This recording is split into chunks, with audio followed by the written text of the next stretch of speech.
우리 다 함께 사도신경으로 우리의 신앙을 고백하도록 하겠습니다. 전능하사 천지를 만드신 하나님 아버지를 내가 믿사오며 그 외아들 우리 주 예수 그리스도를 믿사오니 이는 성령으로 잉태하사 동정녀 마리아에게 나시고 본디오 빌라도에게 고난을 받으사 십자가에 못 박혀 죽으시고 장사한 지 사흘 만에 죽은 자 가운데서 다시 살아나시며 하늘에 오르사 전능하신 하나님 우편에 앉아 계시다가 저리로서 산자와 죽은 자를 심판하러 오시리라. 성령을 믿사오며 거룩한 공예와 성도가 서로 교통하는 것과 죄를 사하여 주시는 것과 몸이 다시 사는 것과 영원히 사는 것을 믿사옵나이다. 아멘. 할렐루야. 할렐루야. 아멘. 오늘도 함께 예배 자리에 나오신 우리 청년들 환영하고 축복합니다. 오늘도 하나님 주 안에서 이 예배 자리 안에서 함께 기뻐하며 또 찬양하며 또 하나님의 이름을 높이며 경배하는 시간 됐으면 좋겠습니다. 우리 함께 찬양하실 텐데 우리 박수 치면서 우리 주 안에서 기뻐해 함께 기뻐함으로 찬양합니다.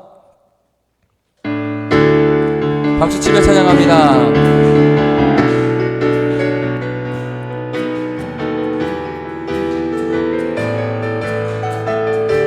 주 안에서 기뻐해 주 안에서 기뻐해 주 안에서 기뻐해 주님 주신 기쁨으로 기뻐하라. 주 안에서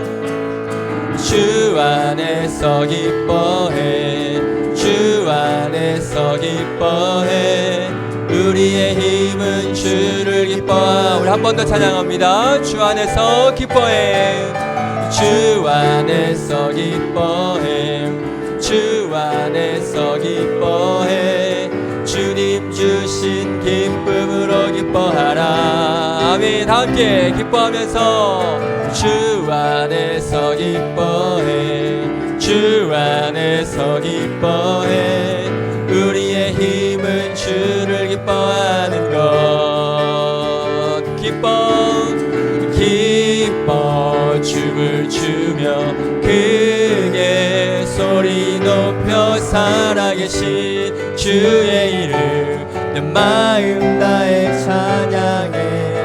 기뻐 춤을 추며 새 힘 주시니 우리의 힘은 주를 기뻐하는 것. 주 안에서 기뻐해 주 안에서 기뻐해 주 안에서 기뻐해 주님 주신 기쁨으로 기뻐하라.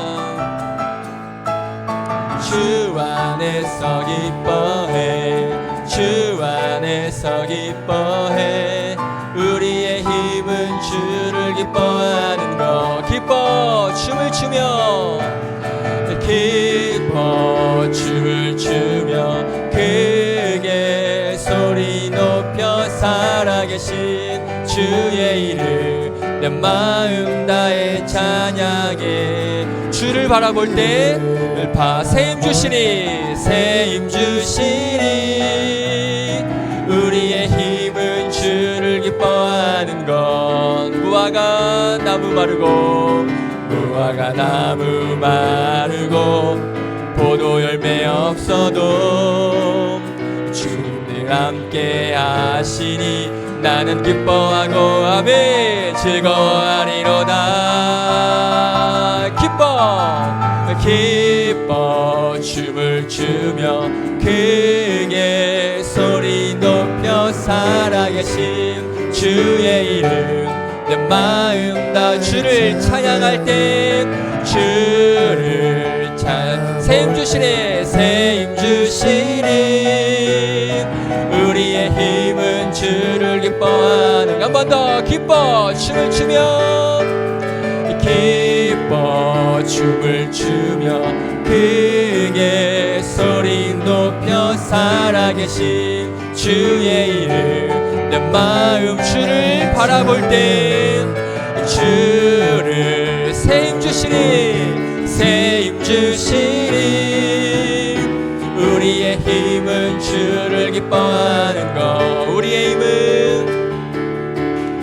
우리의 힘은 한 번 더 하는 것. 우리의 힘은 주를 기뻐하는 것. 아멘. 기뻐하며 주님의 이름을 찬양합니다. 아멘.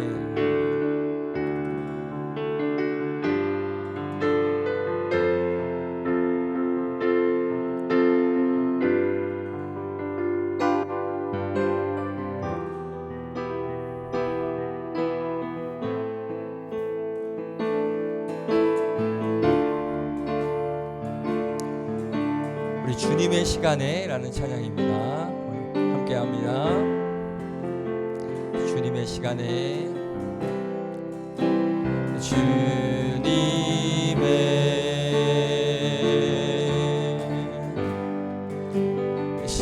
시간에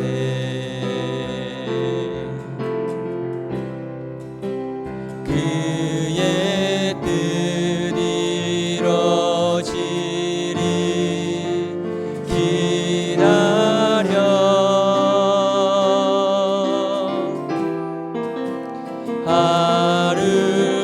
하루하루 살 동안 주님 인도하시니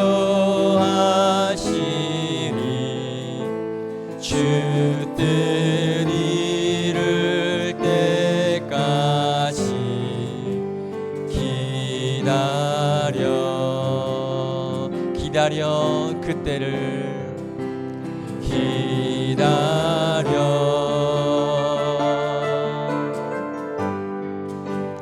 그때를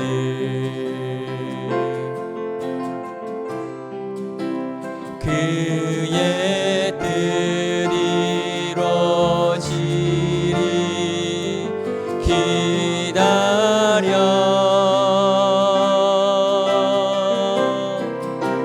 주의 뜻 이루어질 때 우리들의 모든 것 아름답게 변하리 기다려. 우리 한 번 더 주님의 시간에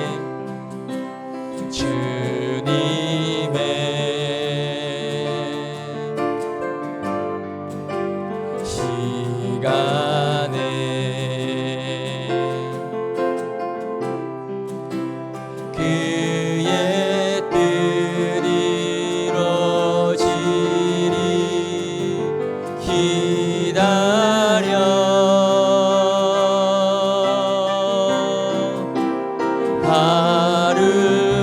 하루하루 살 동안 주님 인도하시니 주 뜻 이룰 때까지 기다려 하루하루 살 동안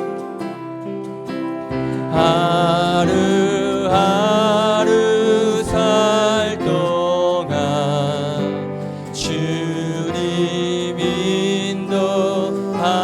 인도하시니 주 뜻 이룰 때까지 기다려.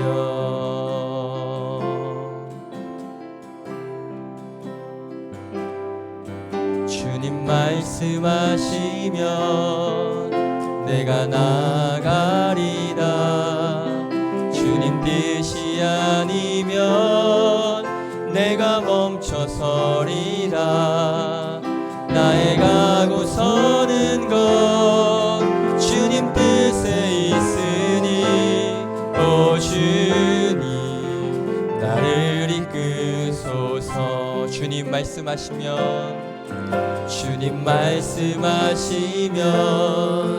내가 나가리라. 주님 뜻이 아니면 내가 멈춰서리라. 나의 가고 서는 것 주님 뜻에 있으니 주님 나를 이끄소서. 뜻하신 그곳에 나 있기 원합니다.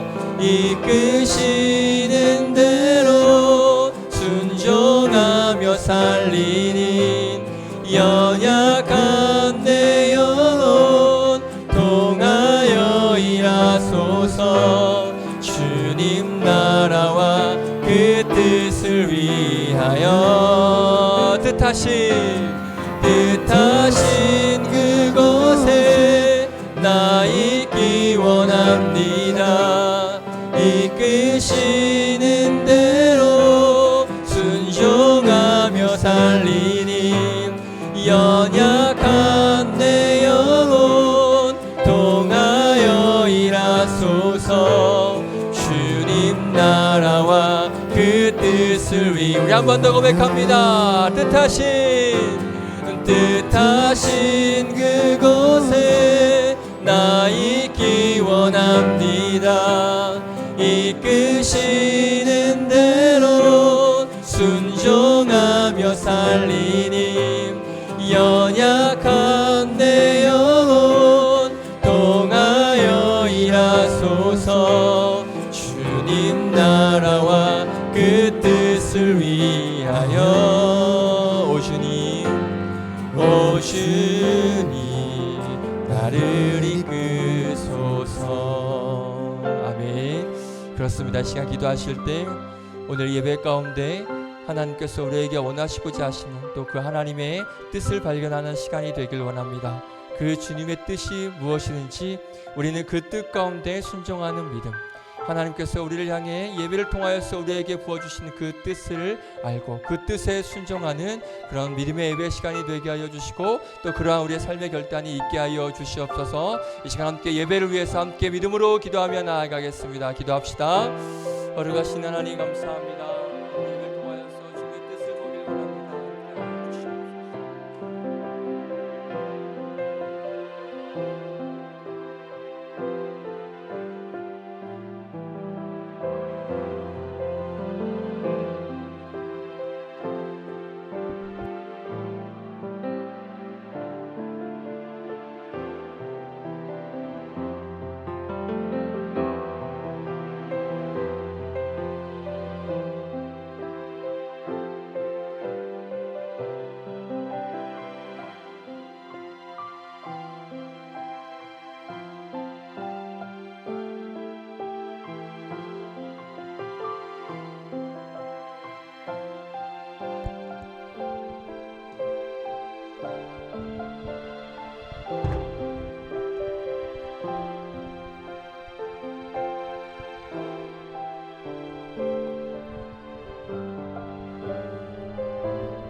기도드리시겠습니다. 사랑과 은혜가 많으신 주님, 우리가 아직 죄인이었을 때 택하여 불러주시고 자녀 삼아 영원한 생명을 주심을 감사합니다. 하나님, 이렇게 또다시 6개월이 흘러 여름이 다가왔습니다. 하나님 아버지, 또 이렇게 밤낮으로 아직도 일교차가 큰 요즘에도 하나님께서 지켜주셔서 모두 다 병과 그런 모든 해로부터 하나님께서 저희를 지켜주시기 바랍니다. 하나님 아버지, 또한 이렇게 하루하루 그리고 한 달 한 달이 흘러가며 1년의 중간에 도달하였을 때 저희 영적인 안주함과 평안함에 머물러 있지 않은지를 하나님께서 저희가 점검할 수 있도록 기회를 주시옵소서. 하나님 아버지, 그 추운 극지방에서는 항상 추운 날 그리고 또 밤에도 자동차의 엔진을 꺼트리지 않는다고 하였습니다. 하나님, 저희가 움직이지 않고 조금이라도 계속 하나님을 향하여 나아가지 않는다면 멈춰 있는 것은 결국에는 하나님을 향한 퇴보로 볼 수 있고 저희가 그 영적인 안주함과 평안함을 떠나서 더욱 하나님을 찾아 나아갈 수 있도록 하여 주시옵소서. 하나님께서는 사람을 부르실 때는 항상 안주하려고 할 때 부르신다고 믿습니다.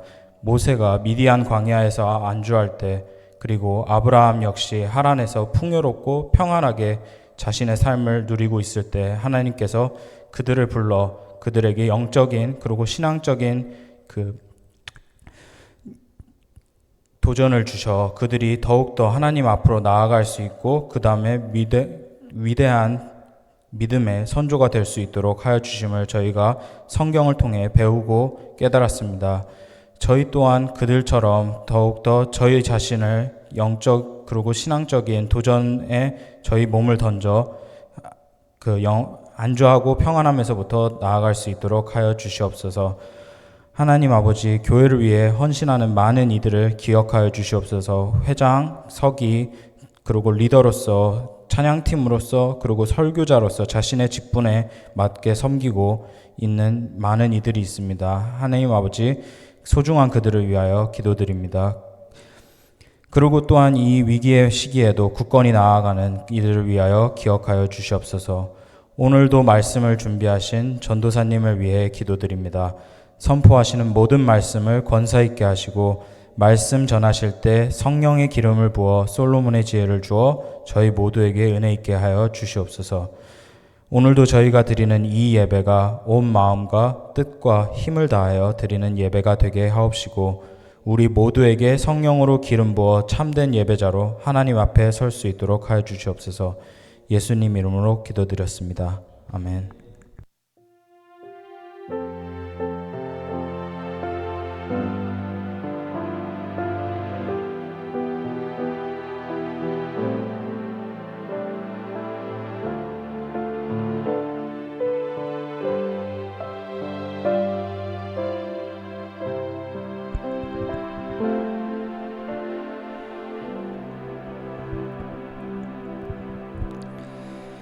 네, 기도 감사드립니다. 우리 하나님 말씀 보겠습니다. 사무엘상 24장입니다.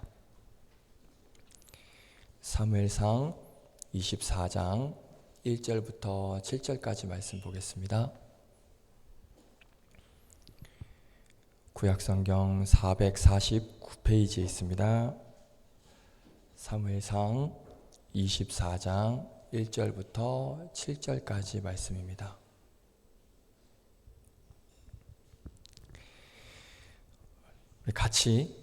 다 같이 한 목소리로 읽도록 하겠습니다. 1절부터 24장 1절부터 읽겠습니다.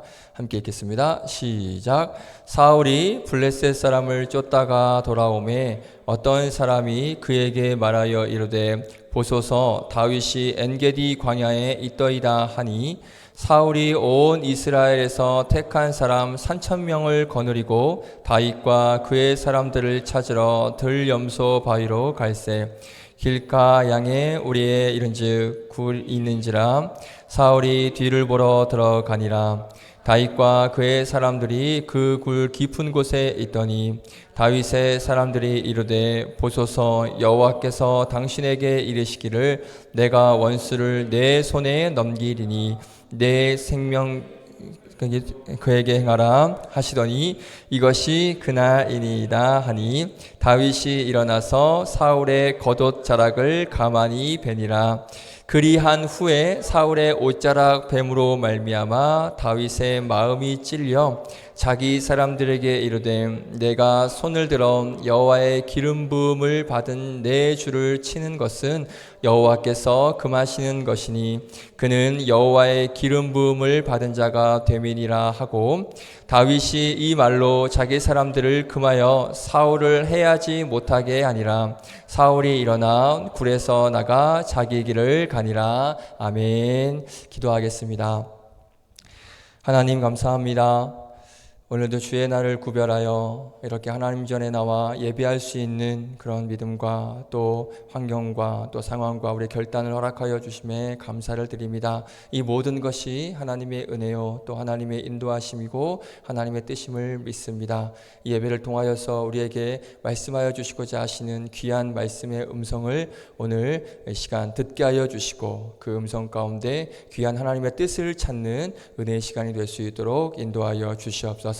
말씀을 잠시 나누고자 합니다. 부족한 종 세워주셨사오니 종의 자추는 감추시고 전하는 자 듣는 자 모두에게 동일한 은혜가 임하는 귀한 시간 될 수 있도록 복 내려 주시옵소서. 감사드리며 예수님의 이름으로 기도드립니다. 아멘. 할렐루야. 아멘. 네, 오늘 사무엘상 24장 말씀을 가지고요. 다윗과 사울의 차이라는 제목으로 함께 말씀 나누겠습니다.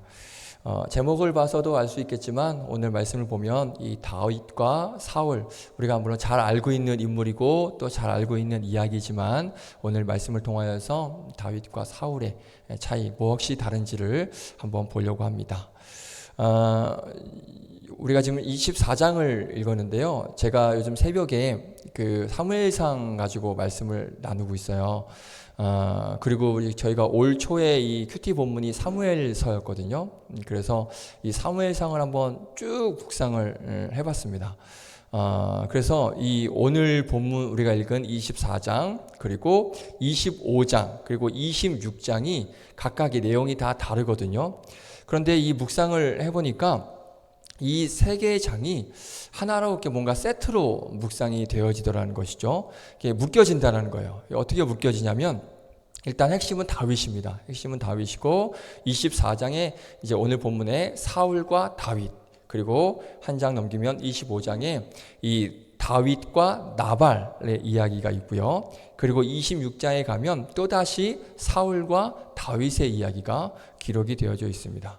그래서 이렇게 사울과 그리고 나발과 다윗 이 이야기를 통하여서 이 세 장을 통하여서 이 다윗의 민낯이라고 할까요? 실체 이런 것들이 적나라하게 드러나는 것을 볼 수가 있고요. 그리고 다윗이 진짜 다윗이 되는 그 과정을 이 세 개의 장을 통해서 볼 수가 있었다는 것이죠. 그래서 오늘 이 24장 전체 다 살펴보면 좋겠지만 이 전체 다 살펴보려면 한 시간 반 이상은 걸려요. 그러니까 또 여러분들 나중에 또 저 욕하겠죠? 그래서 오늘은 24장 한 초중반부까지만 또 살펴보려고 합니다. 그래서 오늘 24장 나누고요.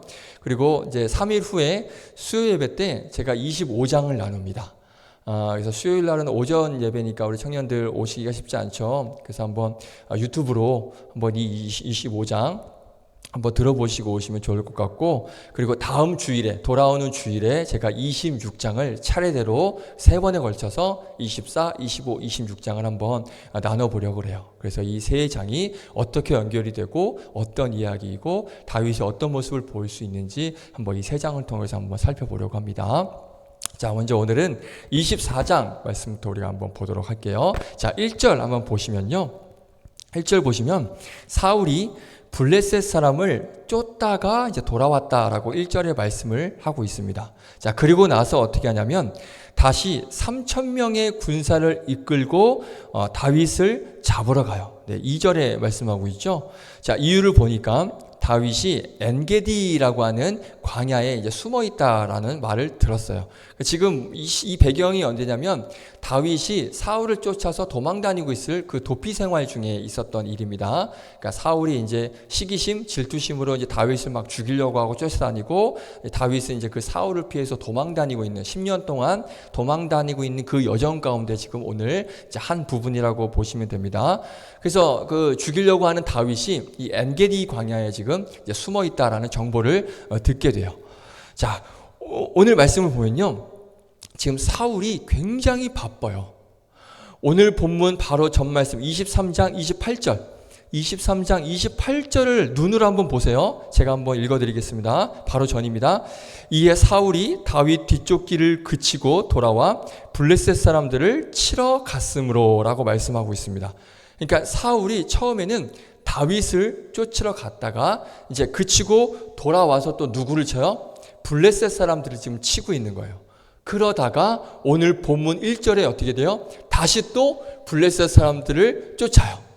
그리고 또 갔다가 다시 또 돌아와서 또 누구를 쳐요? 다윗을 치러 가는 거예요. 그리고 심지어는 다윗 한 사람을 잡기 위해서 동원된 군사가 몇 명이에요? 무려 3,000명. 한 명 잡는데 지금 3,000명을 데리고 가고 있는 거예요. 그러니까 아주 다윗을 가루로 만들어 보려고 지금 작정을 했다라고 볼 수가 있는 거예요. 자, 그러니까 이 사울이 얼마나 다윗을 죽이고 싶었는지가 이 말씀을 통해서도 우리가 알 수 있는 거예요. 군사 3,000명이 동원이 됐습니다.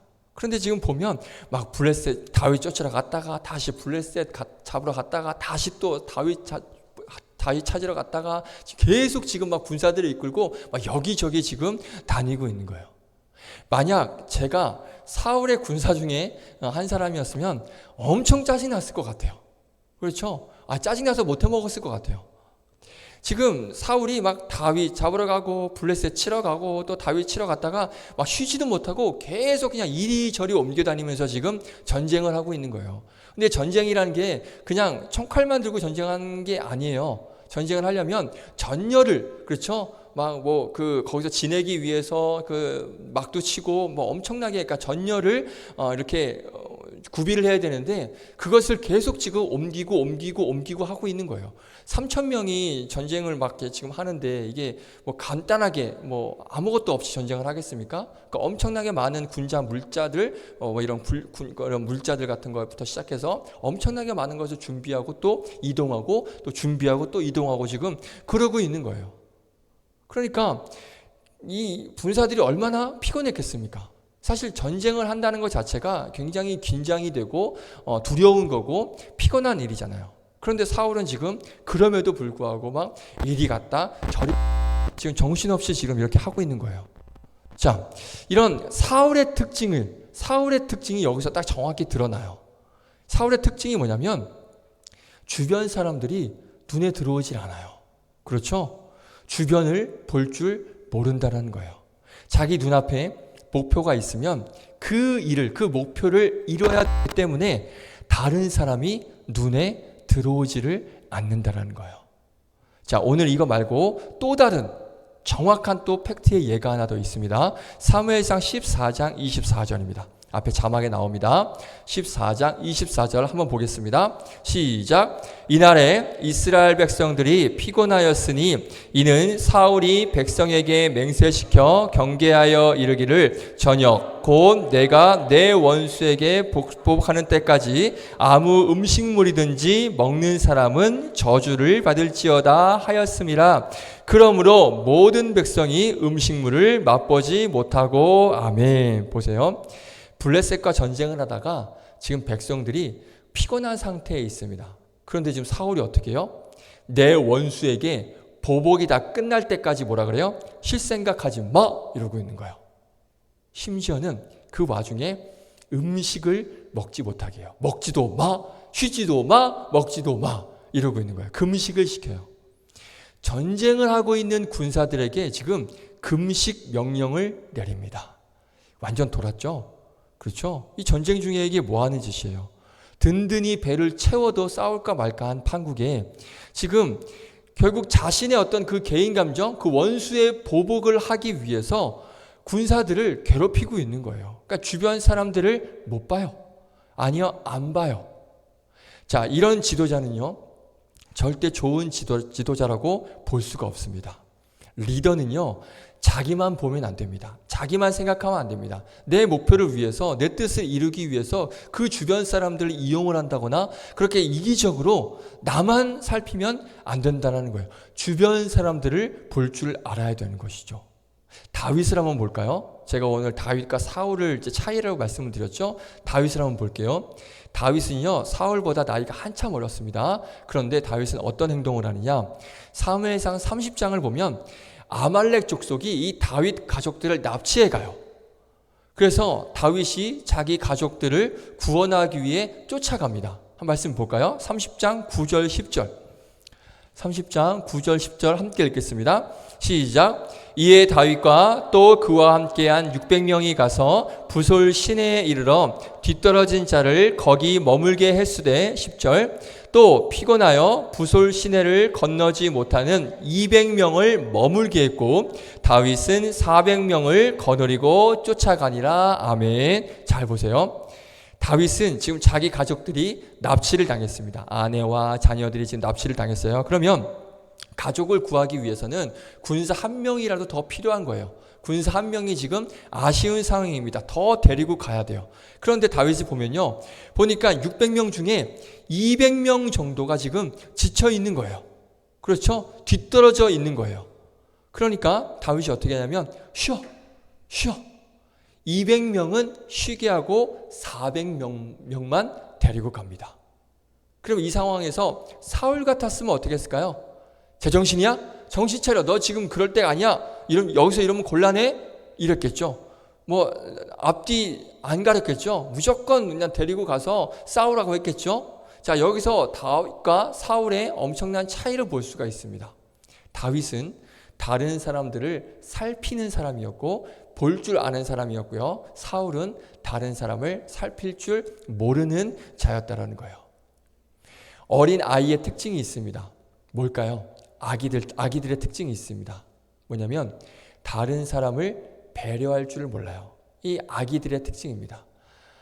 아기들 보면 엄마 아빠를 전혀 배려하지 않아요. 배가 고프면 새벽 2시에도 울고요. 새벽 3시에도 울고요. 새벽 4시에도 울고요. 젖달라고 하죠. 다이자매 어린이집 있잖아요. 애기들 배려하나요? 선생님들? 우리 선생님들 피곤하시네. 내가 좀 참아야지 이러나요? 아니죠. 절대 그러지 않습니다. 배려심이라는 게 없어요, 아이들은. 그러니까 이 사울이 보면 그래요. 어린아이와 같아요. 배려심이 없어요. 자기만 생각해요. 그런데 이게 사울의 문제만이 아닙니다. 돌아보면 우리가 그래요. 바로 내 옆에 있는 사람, 내 가족, 내 친구, 내 동료, 그리고 함께 이 시간에 예배하는 우리 청년들 돌아보고 살펴보지 못할 때가 굉장히 많습니다. 오로지 나만 볼 때가 굉장히 많다는 거예요.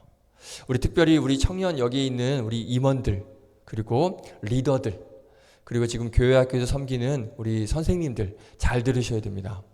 자기만 생각하면 안 돼요. 청년들을 볼 줄 알고요. 그리고 내 셀원들을 좀 돌아볼 줄 알아야 되고요. 그리고 나에게 맡겨진 이 어린 영혼들을 돌아볼 줄 알아야 됩니다. 리더의 자리에 있다면, 그 자리에 있다면 그게 맞습니다. 그런데 이게 임원, 리더뿐만 아니라 우리 모두에게 해당되는 말이라는 거죠. 주변에 위로가 필요하고 또 격려가 필요하고 또 힘과 용기가 필요한 청년들을 찾아가서 용기를 내주고 또 위로해주고 마음도 같이 한번 나눠주고 또 기쁠 때 같이 기뻐해주고 그렇게 주변 사람들을 돌아보는 그런 여러분들이 되셔야 된다는 거예요. 근데 사실 저도 이런 말할 자격이 없습니다. 제가 섬기고 있는 중고등부 아이들 그리고 또 여러분들 제가 늘 살핀다라고 하지만 놓치고 살피지 못할 때가 굉장히 많아요. 그래서 제가 참 부끄럽습니다. 이런 말씀 드리는 것도 사실 부끄러워요. 근데 뿐만 아니라 저는 제 아내도 잘 살피지 못하는 그런 사람입니다. 여러분들도 알겠지만 제 아내가 얼마 전에 발가락이 떡 부러져가지고 댕강 부러져가지고 한 3개월을 고생을 했어요. 저도 근데 고생을 했어요. 한 2개월 동안 계속 이 아내 손가발이 되어줬거든요. 살림 제가 설거지 청소 다 하고요. 그러니까 아내 병원까지 다 그 담임 목사님께서 다행히 좀 배려해 주셔가지고 제가 평일날 출근 안 하고 아내를 보살피는데 전심을 다했습니다. 근데 이게 사실 다치고 났을 때 바로 병원 갔으면 이렇게 커질 일이 아니었어요. 사실은 아내가 다치고 나서 한 달 후에 병원을 갔어요. 한 달 후에 병원 갔더니 의사가 왜 이제 왔냐고, 이거 너무 심하게 됐다고, 너무 한 달 동안 그 부러졌던 게 막 어떻게 잘못돼가지고 더 심해진 거예요. 그래서 이제 수술이 이렇게 크게 되고 그렇게 된 건데, 그러니까 아내가 다쳤다고 했을 때, 아프다고 했을 때, 그때 제가 좀 바로 세세하게 좀 살폈더라면 이렇게까지는 되지 않았을 거라는 그런 생각을 해보게 돼요. 그래서 저도 보면 여러분들을 저도 살필 줄 모르고 제가 또 가족도 살필 줄 모르는 그런 사람이어서 사실 설교할 자격이 없습니다. 부끄럽습니다. 그렇다고 또 설교를 안 할 수는 없으니까 말씀을 계속해서 나누도록 할게요. 그래서 오늘 우리가 이 말씀을 통해서 다른 사람을 살필 줄 아는 그런 사람이 되라는 하나님의 음성을 듣기를 주님의 이름으로 축복드리겠습니다. 위로가 필요하고 우리 주변에 분명히 있어요. 우리가 살필 줄 몰라서 그러는 거예요. 돌아보질 않아서 그러는 거예요. 조금만 살펴보고 조금만 돌아보면 위로가 필요하고 격려가 필요한 자들 굉장히 많습니다. 우리가 그런 청년들을 찾아가서 위로해주고 또 격려해주고 그들을 살필 줄 아는 그런 여러분들이 됐으면 좋겠습니다. 자, 그런데 감사한 건 뭐냐면 우리는 이렇게 사람을 살피지 못해요. 잘 볼 줄 몰라요. 그런데 우리 하나님은 어떻습니까? 하나님 뭐라고 말씀하셨냐면 내가 너의 폐부와 심장까지도 살핀다라고 그렇게 말씀하십니다. 우리의 속 깊은 곳까지 하나님께서 감찰하시고 살피고 계시는 줄로 믿습니다. 오늘 하나님께서 그런 우리를 또 살피고 계셔서 또 회복이 필요한 자에게 회복을 주시고 또 치유가 필요한 자에게는 또 치유의 은혜를 허락하여 주시고 또 죄의 끊어짐이 필요한 우리들에게 또 결단하게 하시는 그런 은혜가 있기를 주님의 이름으로 축복드리겠습니다. 할렐루야, 아멘. 그 하나님께서 보살펴 주시는 그 보살핌의 은혜를 우리 청년들이 한 사람 한 사람 빠짐없이 누리시기를 바라겠습니다. 자, 3절 한번 볼까요? 3절. 자, 3절을 보시면 사울이 하필이면 이 다윗이 숨어있는 굴 속으로 들어가는 모습을 이 3절을 통해서 볼 수가 있습니다. 자, 사울이 굴 속에 들어온 이유를 보니까 뭐 때문에 굴 속에 들어갔대요? 사울이 뒤를 보러 들어갔다라고 말씀하고 있습니다. 자, 뒤를 보러 갔다. 이게 무슨 말일까요? 어떻게 알고 계십니까? 뒤를 보러 들어갔다. 알고 있는데 부끄러워서 말 못하시는 거죠? 자, 원래 이 히브리어 원문에는 어떻게 되어 있냐면 사울이 발을 가리러 갔다라고 되어 있거든요. 오늘 우리가 지금 읽은 건 개역 개정이잖아요. 근데 개역 한글 성경에도 발을 가리러 갔다라고 되어 있어요. 그게 이제 히브리어 원문을 그대로 이렇게 옮긴 거라고 보시면 되는데, 자, 이 발을 가리러 갔다, 이게 무슨 의미인가? 해석이 분분했습니다. 이게 무슨 뜻인가 도대체? 그래서 크게 두 가지 해석으로 나뉩니다. 자, 하나는 뭐냐면 우리가 잘 알고 있는 용변을 봤다라는 의미, 그러니까 뒤를 봤다, 용변을 봤다라는 의미가 있어요. 당시에 이 동굴은 종종 이렇게 화장실로 사용되는 경우가 많았다 그래요. 그래서 이제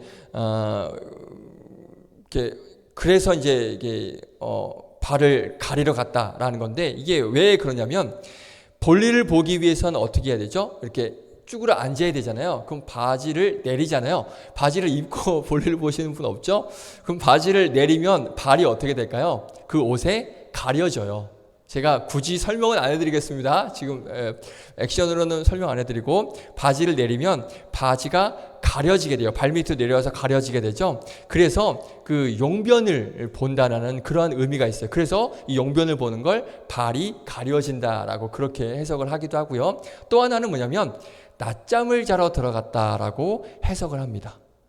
그러니까 자기 겉옷을 벗어서 자기 몸을 덮이면 이렇게 발이 가려지잖아요. 그래서 이 해석이 뭐냐면 동굴에서 낮잠을 잤다라고 해석을 합니다. 그러니까 발을 가렸다라는 말이 용변, 낮잠, 이렇게 두 가지 해석으로 나뉘어지는 건데, 근데 이 두 가지 해석이 서로 싸웠는데 이번에 이 개역 개정판에서 어떤 해석이 이겼냐면 용변을 보러 갔다가 이겼어요.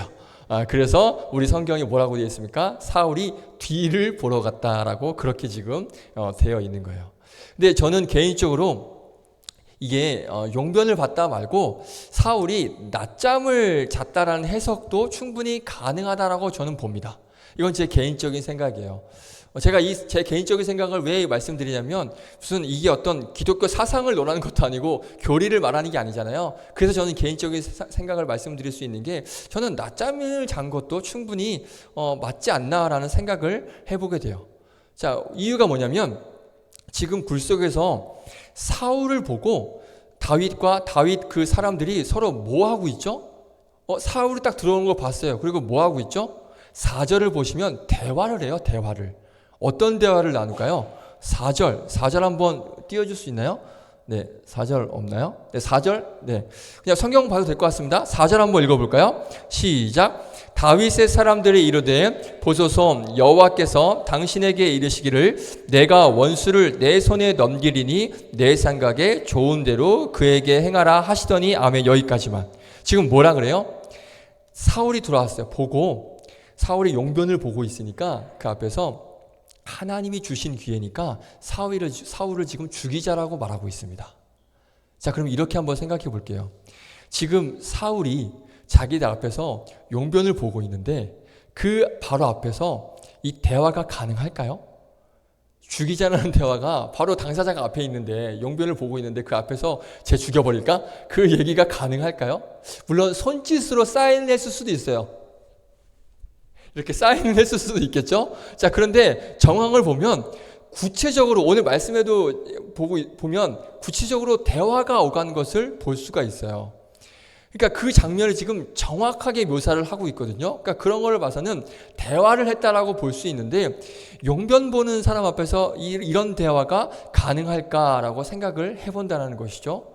그래서 저는 자고 있었기 때문에 뭐 조금 더 가능하지 않았을까 생각을 합니다. 물론 이 다윗을 쫓고 있는 상황이잖아요. 사울이 그런 상황에서 뭐 잠을 자는 것도 당연히 쉽진 않겠지만, 자 어쨌든 이 용변을 보러 갔던 잠을 자러 갔던 다윗이 있는 굴 속에 지금 이제 사울이 들어가게 됩니다. 자, 이 부분을 한번 살펴볼게요. 사울이 밖에 밝은 곳에 있다가 동굴 어떻습니까? 어두운 곳이죠. 밝은 곳에 있다가 지금 어두운 굴 속으로 들어갔습니다. 그러면 어떻게 됩니까? 밝은 곳에 있다가 갑자기 어두운 곳으로 가면 어떻게 됩니까? 앞이 보이지가 않죠. 그렇죠?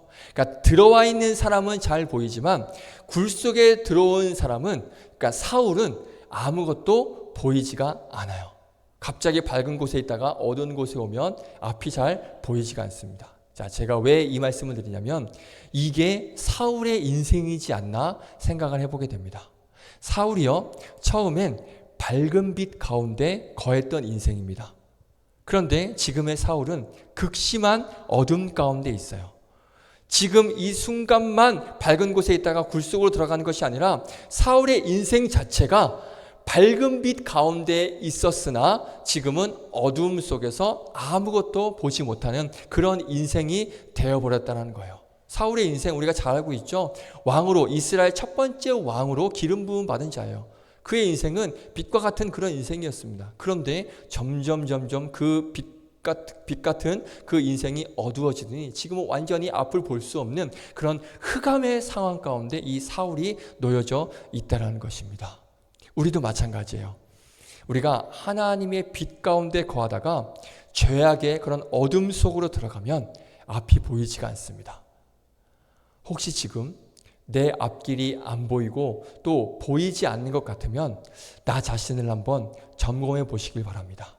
내가 하나님의 빛 가운데 거하고 있는지, 아니면 내가 지금 어둠 속을 헤매고 있는지 한번 내 영적 상태를 한번 점검해 보시길 바라요.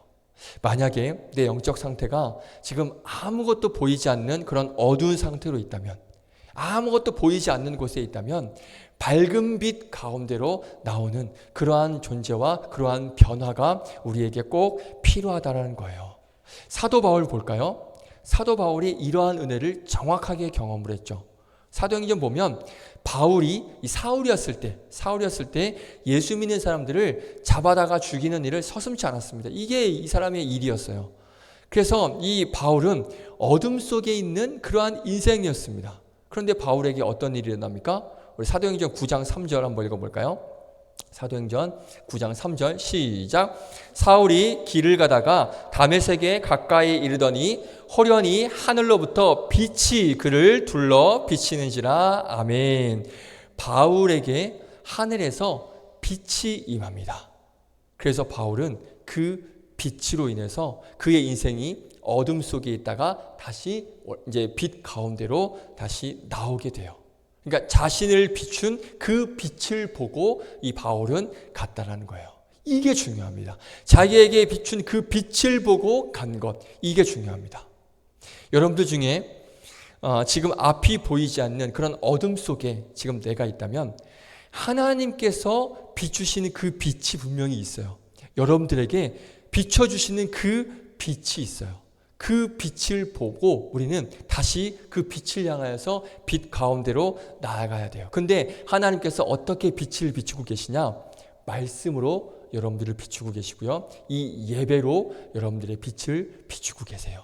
그러니까 우리가 말씀을 통하여서, 이 예배를 통하여서 간절히 다시 하나님께로 나오길 원하시는 그 하나님의 빛, 그 빛을 우리가 볼 줄 알아야 된다는 거예요.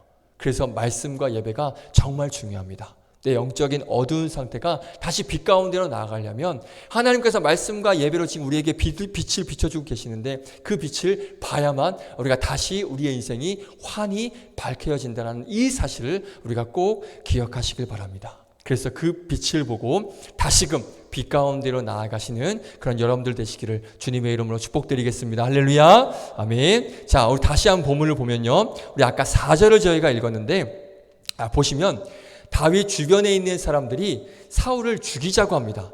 그렇죠? 이거는 하나님이 주신 기회다라고 이야기를 해요. 그러니까 다수가 지금 다윗에게 그렇게 설득을 하는 거예요.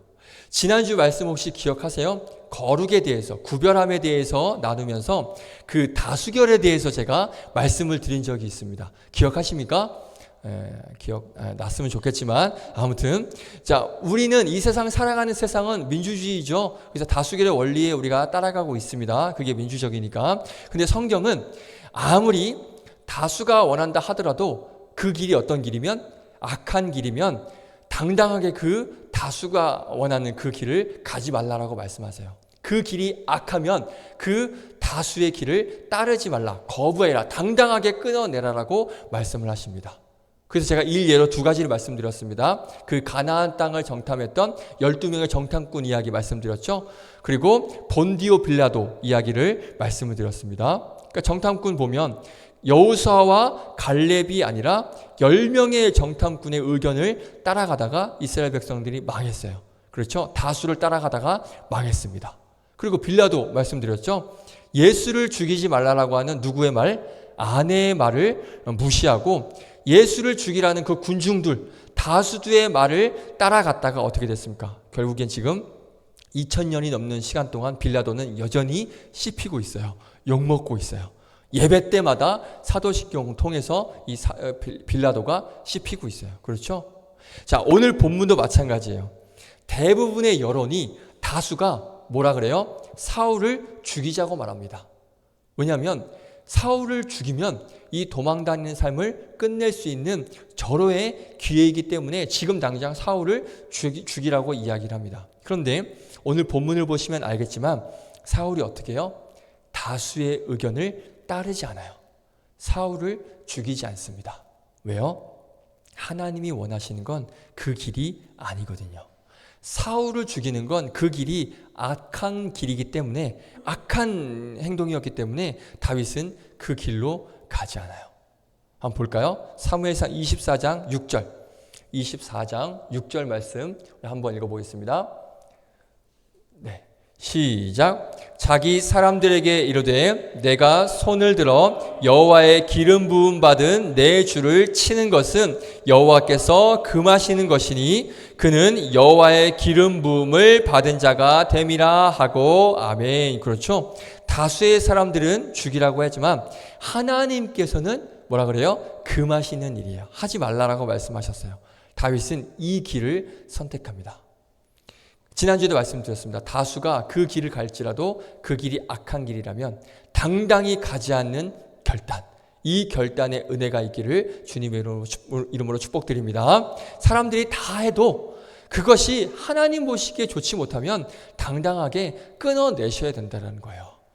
갈라디아서 1장 10절 말씀 한번 읽어볼까요? 갈라디아서 1장 10절. 네, 제가 순서를 잘못했나 봐요. 자, 함께 읽겠습니다. 시작. 이제 내가 사람들에게 좋게 하랴, 하나님께 좋게 하랴, 사람들에게 기쁨을 구하랴. 내가 지금까지 사람들의 기쁨을 구하였다면 그리스도의 종이 아니니라. 아멘. 그렇죠? 우리가 사람의 기쁨을 구하지 않고, 그러니까 다수는 사람의 기쁨을 구하는 길을 택해요. 그런데 우리는 그 다수가 가는 길이 하나님의 사람의 기쁨을 구하는 길이라면 우리는 그 길을 당당히 끊어내고 누구의 기쁨? 하나님의 기쁨을 구하는 그런 여러분들이 되시기를 주님의 이름으로 축복드리겠습니다. 자, 우리 4절 말씀 다시 한번 보면요. 이렇게 말씀하고 있습니다. 다윗의 사람들이 이르되 보소서 여호와께서 당신에게 이르시기를 내가 원수를 내 손에 넘기리니 내 생각에 좋은 대로 그에게 행하라 하시더니 이것이 그날이니이다 하니 다윗이 일어나서 사울의 겉옷자락을 가만히 베니라. 아멘. 자, 보세요. 다윗 주변에 있는 사람들이 다윗에게 뭐라고 말하냐면 하나님께서 말씀하셨다라고 하면서 원수를 당신 손에 넘기신 것이다. 그렇죠? 당신 손에 이 원수를 넘겼다라고 그렇게 말하고 있습니다. 이 말은 진실이에요. 맞습니다. 하나님께서 하신 말씀 맞습니다. 볼까요? 사무엘상 20장 15절 16절 하나님께서 분명히 말씀하셨는데 한번 볼까요? 시작. 여호와께서 너 다윗의 대적들을 지면에서 다 끊어버리신 때에도 너는 내 인자함을 내 집에서 영원히 끊어버리지 말라 하고 16절 이에 요나단이 다윗의 집과 언약하기를 여호와께서는 다윗의 대적들을 치실지어다 하니라. 아멘.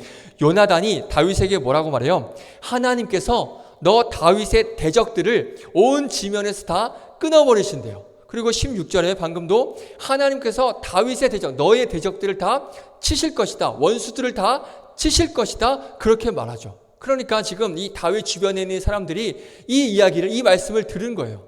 하나님께서 대적들을 다윗에게 넘기실 것이다. 이 말을 들은 거예요. 그러니까 지금 다윗 주변에 있는 사람들이 원수를 치십시오. 원수를 죽이십시오 라고 하는 이 말에는 큰 문제가 없습니다. 그런데 문제는 그 다음 말이에요. 그 다음 말 4절 내가 원수를 내 손에 넘기리니 자, 이 다음 내 생각에 좋은 대로 그에게 행하라 하시더니 라고 말씀하고 있습니다. 너의 생각에 좋은 대로 그에게 행하라. 이 말씀 성경에 있을까요?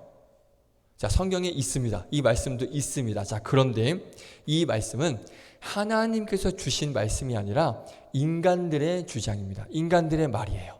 이 말이 어디에 있냐면 사사기에 있습니다. 사사기 17장 6절 한번 읽어보겠습니다. 사사기 17장 6절 시작. 그때에는 이스라엘의 왕이 없었으므로 사람마다 자기 소견에 옳은 대로 행하였더라. 아멘. 그렇죠? 21장 25절에도 똑같은 말씀이 있어요. 자기 소견에 옳은 대로 행하였더라. 그러니까 방금 말씀 내 생각대로 좋은 대로 행하라.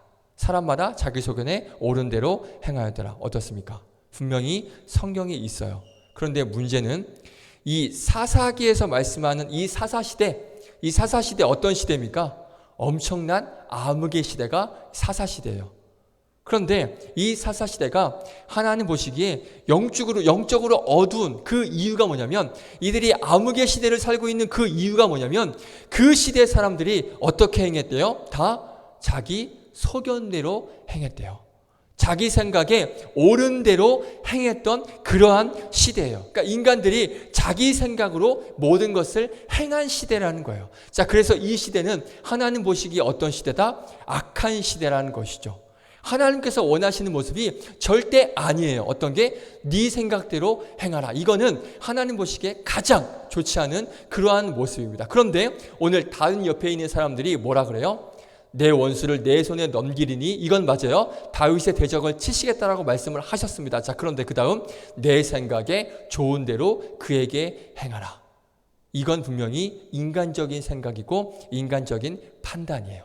자, 제가 이 말씀을 왜 드리냐면 지금 이 사람들이요, 하나님의 말씀과 그리고 자기의 생각을 교묘히 섞어서 이야기하고 있는 겁니다. 이게 중요합니다. 이게 중요해요. 하나님의 말씀이면 하나님의 말씀만 전해야 되는데 하나님 말씀에다가 지금 뭐라 그랬어요? 내 생각에 좋은 대로 행하라. 인간들의 생각을 집어넣어서 다윗을 설득을 시키고 있는 거예요. 대표적인 게 뭘까요? 이단이죠. 이단이 이렇게 하죠.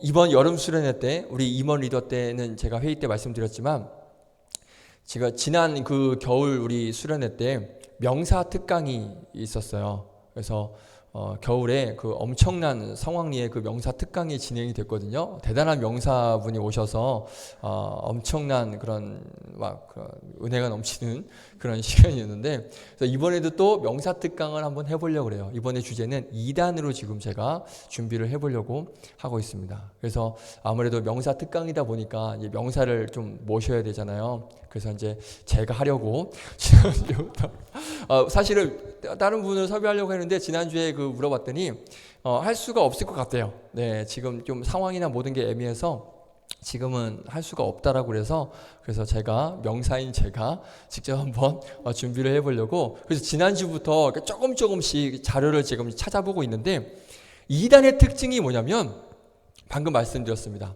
성경을 얘기하다가 자기 생각을 교묘히 섞어요. 이게 2단의 특징입니다. 2단이요, 처음부터 얼토당토하는 말을 하지 않아요. 처음에는 성경 가지고 이야기합니다. 성경 얘기 안 하는 게 아니에요. 그런데 성경을 얘기하다가 말고 거기에 이제 자기 생각을 섞으면서 교묘히 유인을 해요. 쉽게 말하면 어떤 생각? 그 2단이 가지고 있는 그 2단 교리라고 해야 되나요? 그 생각을 넣고 그 다음에 그 교주의 생각을 성경 말씀에 접목을 시킵니다.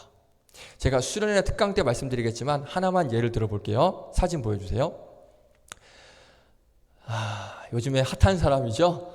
뉴스에 많이 나온 사람입니다. 요즘 성폭행 문제로 아주 핫한 그런 이단입니다. 기독교 복음선교회 JMS 교주 정명석입니다. 자, 저 사람이 뭐라고 주장하냐면, 다음 사진. 네. 저기 글씨 뭐 다 읽어보지 마시고 제가 설명드릴게요. 저 사람이 뭐라고 주장하냐면, 하나님께서 시대별로 구원자를 보내주셨대요. 자, 그래서 구약 시대에는 선지자를 보내셔서 말씀을 하셨대요. 맞죠? 맞죠? 구약 시대에 여러 선지자들이 와서 하나님 말씀을 증거합니다. 여기까지 맞습니다. 자, 그리고 신약 시대에는 예수님을 보내셨대요. 이 부분 얼핏 맞는 것 같아요. 자, 그런데 미혹되면 안 됩니다.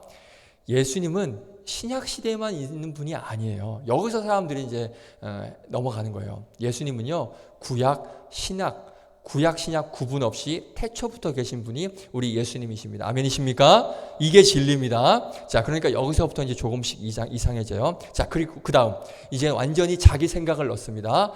구약 시대, 신약 시대 다음에 하나가 더 있대요. 글 보이세요? 무슨 시대? 성약 시대가 있답니다. 구약이 있고 신약이 있고 성약이 있어요. 그래서 하나님께서 구약 시대에는 누굴 보내요? 선지자를 보냈고요. 신약 시대에는 예수님을 보냈대요.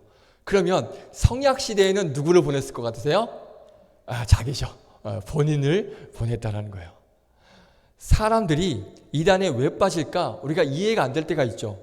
아니, 거길 누가 봐도 거기가 이상한데 왜 빠질까? 보세요. 처음에 성경을 가지고 옵니다. 그렇죠? 구약 시대에 선지자를 보내. 맞네. 맞아. 신약 시대에 예수님을 보내주셨어. 맞지. 예수님 오셨지. 여기서부터 이제 헷갈리기 시작하는 거예요. 그런데 예수님이 신약 시대에만 계시나? 그런데 이제 그때 갑자기 성약 시대가 있는데 그때는 나를 보내셨어. 이러면서 완전히 교묘히 그들을 유인하는 거예요. 완전히 그들의 생각을 딱 지배를 해버리는 게 이단의 특징이라는 거예요. 그러니까 처음에 성경을 통해서 완전히 포섭이 돼요. 이제 세뇌가 됩니다. 그렇기 때문에 쉽게 빠져나오지 못해요. 나중에는 그걸 이 사람이 뭘 얘기를 해도 그걸 다 믿어요. 확신해요. 완전히 사로잡힙니다. 그렇게 미혹당하는 거예요. 자, 시한부 종말론이라는 게 있습니다. 들어보셨습니까? 시한부 종말론. 뭐냐면 예수님이 재림하신다는 거죠. 그래서 준비를 해야 된다는 거죠. 자, 그래서 성경에는 분명히 예수님의 재림을 사모하라라고 말씀을 하고 있습니다. 우리 예수님 다시 오십니다. 아멘이시죠? 아멘. 자, 여기까지 맞습니다. 맞죠? 예수님 재림하십니다. 자, 그런데 예수님 다시 오시기 때문에 우리는 준비를 해야 되는데, 그런데 문제는 뭐냐면 여기에 이제 자기 생각을 넣는 거예요. 뭘 넣어요? 날짜를 넣죠. 날짜. 예수님이 몇 년도 몇 월 며칠 오신다라고 날짜를 놔요. 그러니까 예수님 다시 오시는 거 여기까지 문제 없습니다. 성경적입니다. 그런데 그 다음에 교묘히 자기 생각을 섞어버리죠. 하나님 말씀 플러스 자기 생각이 들어가요. 그래서 예수님 오시는 날짜를 누가 정해요? 자기가 정하는 거예요. 그래서 그거를 사람들에게 선포를 합니다. 그러니까 미혹받으시면 절대 안 돼요. 자, 보세요. 날짜를 가지고 얘기하는 건 다 가짜입니다. 여러분들 정확하게, 이건 제가 분명히 정확하게 말씀드릴 수 있습니다. 왜냐하면 예수님께서 다시 오시는 그 날, 그 시는 어느 누구도 알지 못한다라고 말씀을 하셨거든요. 근데 며칠 날, 몇 분에 예수님 오신다? 그건 가짜입니다. 날짜를 가지고 얘기하는 건 완전히 다 가짜라고 그렇게 보시면 됩니다. 근데 그들은 뭐라 그래요? 그거를 계시받았다 그래요. 계시받았다. 그렇지 않습니다. 그들은 미혹받은 겁니다. 미혹. 하나님의 예언의 은사를 제가 인정하지 않는 게 아닙니다. 인정합니다. 하나님께서 당연히 말씀하실 수 있어요. 하지만 재림의 날짜와 관련된 얘기는, 이거는 사람들이 그렇게 주장해요. 내가 계시를 받았기 때문에 이 날짜가 확실하다. 근데 그거는 계시가 아니라 미혹받은 거예요. 거짓이에요. 가짜예요. 여러분 속으시면 안 됩니다. 이 일례로 가장 큰 사건이 우리나라에서 있었습니다. 1992년도 10월에 여러분들 그때 계셨던 청년도 있고 안 계신 청년도 있고, 자, 92년에 저는 정확히 기억해요. 그때 이제 초등학교 3학년, 중학교 그때 이제 들어갈 때라 10월에 휴거 사건이 있었어요. 휴거가 뭔지 알죠? 들려 올라간다는 게 휴거거든요. 그러니까 예수님 다시 오셔서 심판이 행해지고 믿는 자들은 들려 올라간다. 그게 휴거거든요.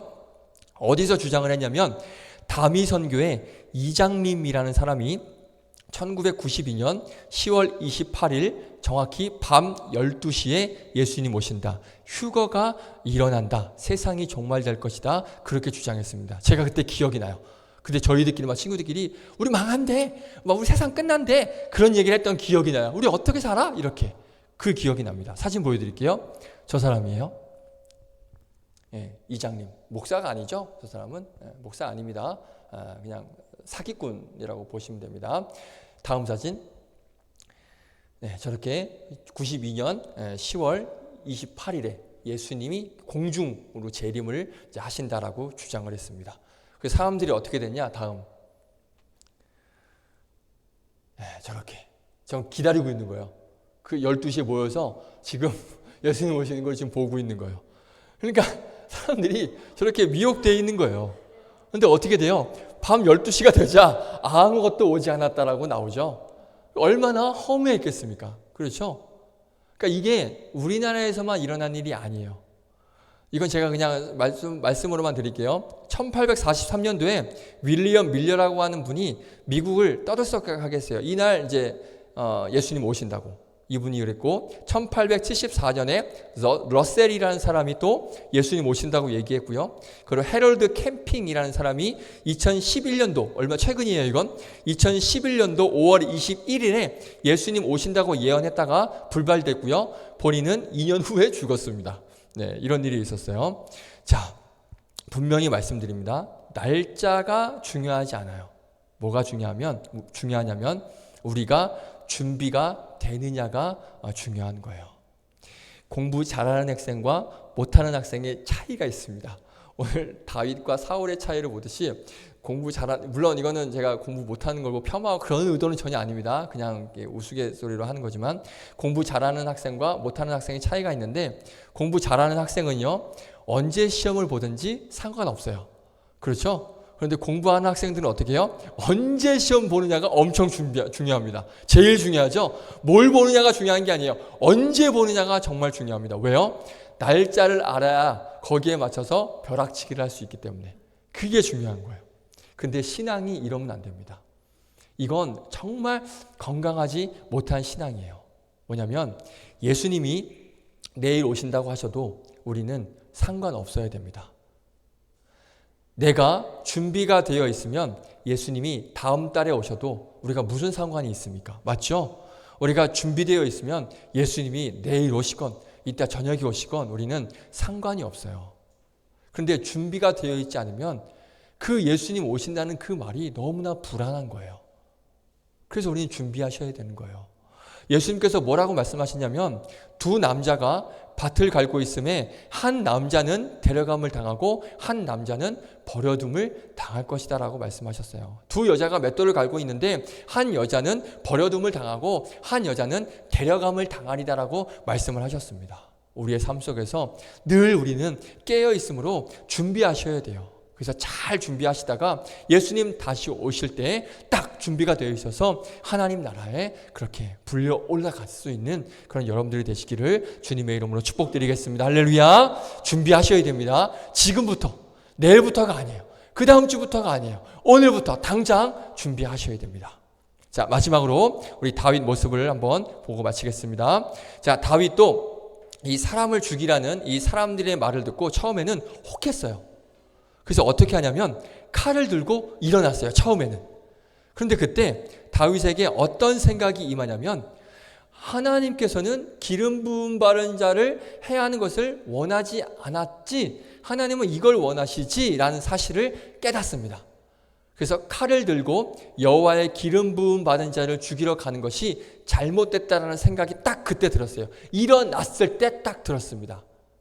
자, 그래서 보면 이 다윗도 한국인하고 굉장히 비슷한 것 같아요. 왜냐하면 남자가 칼을 들었으면 뭐라도 썰어야 된다? 무 배추라도 잘라야 되잖아요. 그러니까 다윗이 칼을 빼들었어요. 일단 미혹이 됐어요. 미혹이 들어서 칼을 빼들어서 일어났는데 하나님 말씀이 딱 생각나니까 일단 칼을 뺐으니까 어떻게 했을까요? 사울은 안 자르고요. 대신 사울의 옷자락만 뺍니다. 그런데 이 일도 다윗의 마음에 가책이 임하여 기름 부음 받은 자의 옷조차도 내가 상한 것에 대해서 굉장히 마음 아파합니다. 그러니까 오늘 다윗은요, 인간적인 기준에서는, 상식적에서는 사울을 제거하는 것이 맞아요. 그게 맞죠? 맞죠? 그래야 모든 것이 다 빨리 끝나요. 자기 도망하는 그 생활도 끝나고요. 그리고 다윗이 왕이 된 것도 빨리 왕으로 되어질 수 있어요. 이미 한참 전에 다윗은 기름 부음을 받았거든요. 이미. 그러니까 사울이 없으면 도망도 안 다녀도 돼. 왕으로 빨리 세워질 수 있어. 모든 것이 일사천리로 끝날 수 있는 거예요. 그러니까 사울만 없으면 모든 게 만사 오케이라는 것이죠. 그런데 다윗은 그렇게 하지 않아요. 얼마든지 자기 손으로 그 자리에서 자기 힘으로 사울을 왕권을 끝내고 사울을 없애버리고 그 자리에 갈 수 있었음에도 불구하고 다윗은 그렇게 하지 않아요. 왜요? 하나님이 원하시는 길이 그 길이 아니었기 때문에, 하나님께서 원하시는 뜻은 그 뜻이 아니었기 때문에. 우리 아까 찬양했죠. 그 주님의 뜻이 이루어지길 기도합니다. 주님의 뜻을 우리가 알길 원합니다. 우리가 이게 찬양했잖아요.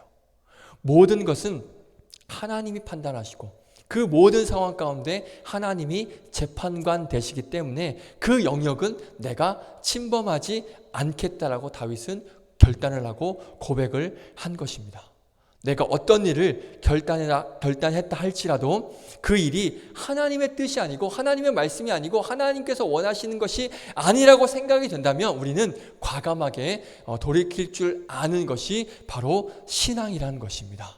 그래서 여러분들 가운데 하나님의 뜻이 아니라면 돌이키는 은혜, 이게 하나님께서 원하시는 길이 아니다 하면 과감하게 돌이키고 그 내 생각과 내 뜻을 접는 그러한 은혜가 있기를 주님의 이름으로 축복드리겠습니다. 나의 기준과 나의 판단이 아니라 우리 재판관 대신 하나님의 뜻에 맡기는 그러한 믿음이 있기를 축복드리겠습니다.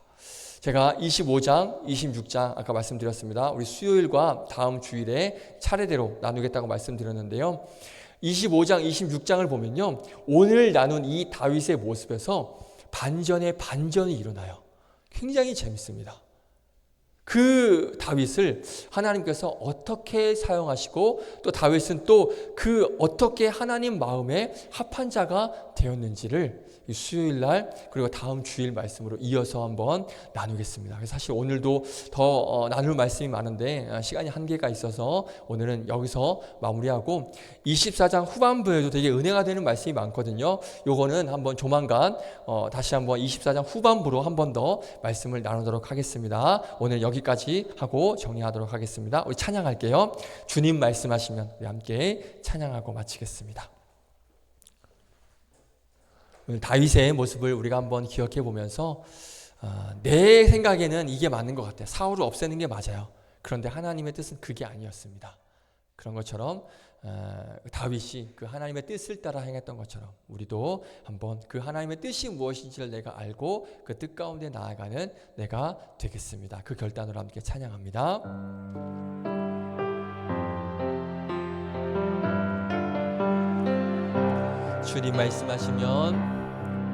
주님 말씀하시면 내가 나아가리라. 주님 뜻이 아니면 내가 멈춰서리라. 나의 가고 서는 건 주님 뜻에 있으니 오 주님 나를 이끄소서. 뜻하신 그곳에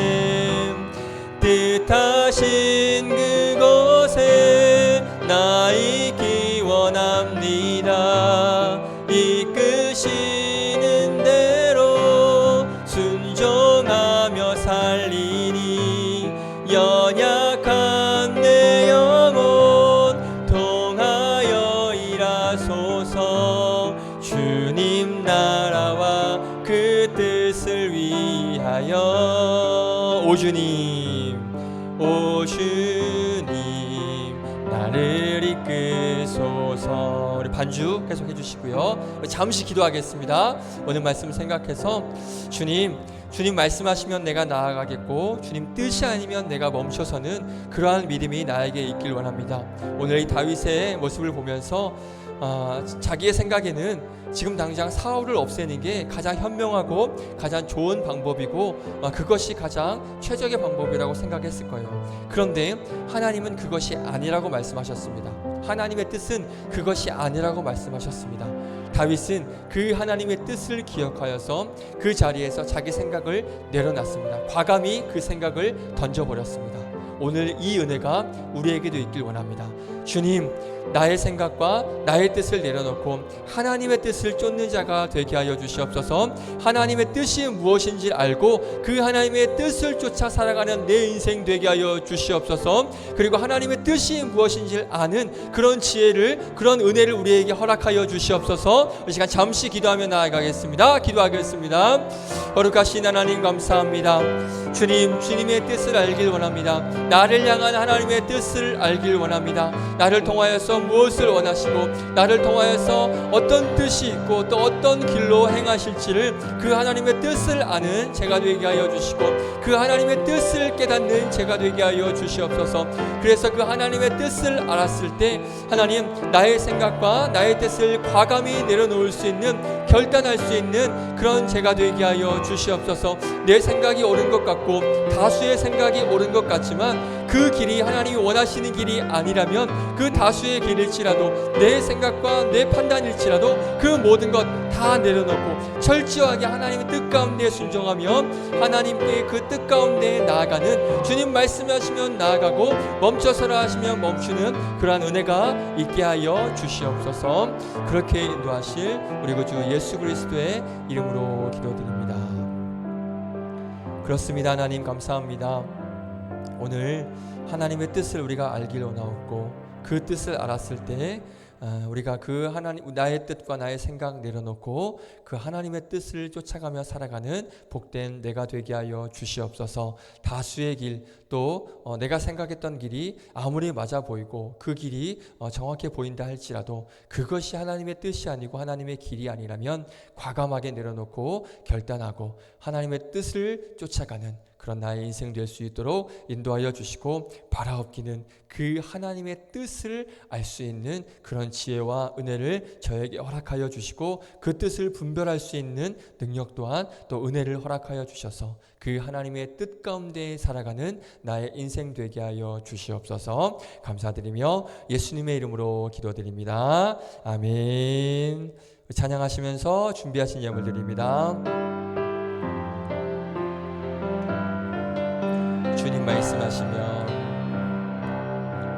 주님 말씀하시면 내가 나가리라. 주님 뜻이 아니면 내가 멈춰서리라. 나의 가고 서는 건 주님 뜻에 오 주님 나를 이끄소서. 뜻하신 그곳에 나 있기 원합니다. 이끄시는 대로 순종하며 살리니 연약한 내 영혼 통하여 일하소서. 주님 나라와 그 뜻을 위하여. 오 주님 나를 이끄소서. 아멘. 우리 이은지 청년 감사한금 드렸습니다. 환경과 사람에 매여 그리스도의 평강을 누리지 못하는 자녀가 되지 않기를 원합니다. 하나님보다 앞서지 않고 다윗과 같이 끝까지 인내하게 하소서. 아멘. 하나님 감사합니다. 오늘도 귀한 주일을 철저하게 구별하여서 하나님께 이 귀한 믿음의 시간을 드릴 수 있도록 인도하여 주심에 감사를 드립니다. 오늘 이 다윗의 귀한 말씀을 우리가 살펴보면서 하나님보다 앞서지 않고 하나님의 뜻이 무엇인지를 우리가 깨달았을 때 그 뜻 가운데 나의 생각과 나의 판단과 내 뜻은 온전히 접고 하나님의 뜻을 받들어 살아가는, 그 뜻을 추구하며 소망하며 살아가는 복된 우리 청년들의 인생이 될 수 있도록 인도하여 주시옵소서. 바라옵기는 우리 청년들이 그 하나님의 뜻이 무엇인지를 정확히 알아가며 그 뜻 가운데 살아가는 복된 청년들 될 수 있도록 인도하여 주시옵소서. 오늘도 그 하나님의 뜻을 받아 귀한 믿음의 자리에 나와 예배할 수 있는 은혜에 감사하여 정성껏 주님 앞에 예물 올려드리오니 우리의 예물 기쁘게 받아주시고 이 예물 쓰여지는 곳에 하나님의 뜻이 선포되어지고 또 그 뜻이 널리 하나님 앞에 사람들 앞에 또 널리 전파되어지는 그런 놀라운 믿음의 도구로 이 물질이 사용되어질 수 있도록 인도하여 주시옵소서.